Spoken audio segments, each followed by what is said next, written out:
দ্বিতীয় মেয়াদেও অধিনায়কের পদ ছাড়লেন বাবর আজম। ব্যাটিংয়ের দিকে নজর বাড়াতে এমন সিদ্ধান্ত নিয়েছেন বলে জানিয়েছেন পাকিস্তানি এই ব্যাটার। ভারতে অনুষ্ঠিত হওয়া ওয়ানডে বিশ্বকাপে দলের ভরাডুবির পর নভেম্বরেই পাকিস্তানের 3 ফরম্যাটের নেতৃত্ব থেকে সরে দাঁড়িয়েছিলেন বাবর। তার পরিবর্তে লাল বলের দায়িত্ব দেওয়া হয় শান মাসুদকে, আর সাদা বলের নেতৃত্বটা যায় শাহিন শাহ আফ্রিদির কাছে। তবে মাত্র 4.5 মাসের ব্যবধানেই আবারও অধিনায়ক পদে ফিরিয়ে আনা হয় বাবর আজমকে। সাদা বলের নেতৃত্বটা তুলে দেওয়া হয় তার কাঁধে। তবে সেই দায়িত্ব থেকেও এবার নিজের নাম সরিয়ে নিলেন বাবর। সামাজিক যোগাযোগ মাধ্যমে এক পোস্ট করে বিষয়টি নিশ্চিত করেছেন বাবর নিজেই।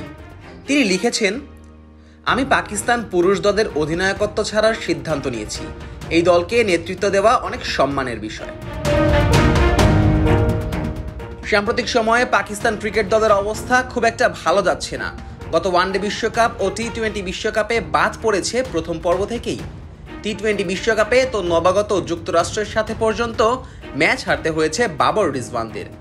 তখন থেকেই দলের মধ্যে সৃষ্টি হওয়া কোন্দল নিয়ে প্রশ্ন উঠতে শুরু করেছে।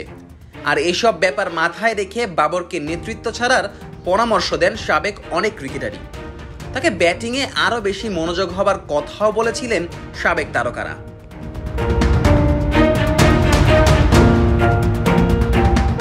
এবার সাবেক তারকাদের দেখানো পথেই হাঁটলেন বাবর। নিজের ব্যাটিংয়ের প্রতি বাড়তি খেয়াল রাখার জন্য ছেড়ে দিলেন অধিনায়কত্ব।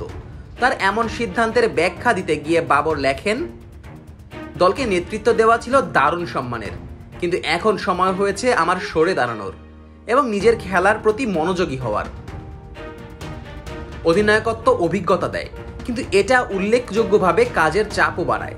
আমি নিজের পারফরমেন্সকে অগ্রাধিকার দিতে চাই, নিজের ব্যাটিংকে উপভোগ করতে চাই এবং পরিবারের সঙ্গে পর্যাপ্ত সময় কাটাতে চাই, যা আমাকে আনন্দ দেবে।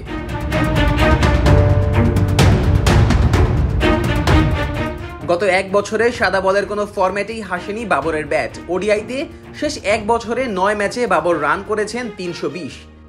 যেখানে তার ক্যারিয়ারের গড় প্রায় 57 এর কাছাকাছি, সেখানে বাবর এই সময়ের মধ্যে ব্যাটিং করেছেন মাত্র 40 গড়ে।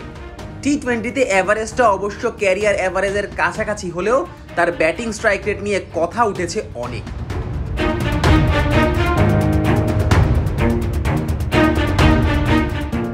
গত টি-20 বিশ্বকাপে 4 ম্যাচে 122 রান করেন বাবর, এভারেজ 40.66।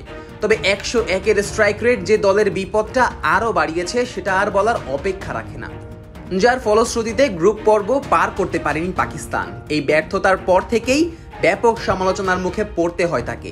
ফলে দ্বিতীয় দফায় দায়িত্ব নিলেও লম্বা সময় আর কাজ করা হলো না তার। আবারও সরে দাঁড়াতে হলো পাকিস্তানের বর্তমান সময়ের এই সেরা ব্যাটসম্যানকে। Nazmus Sakib, on field.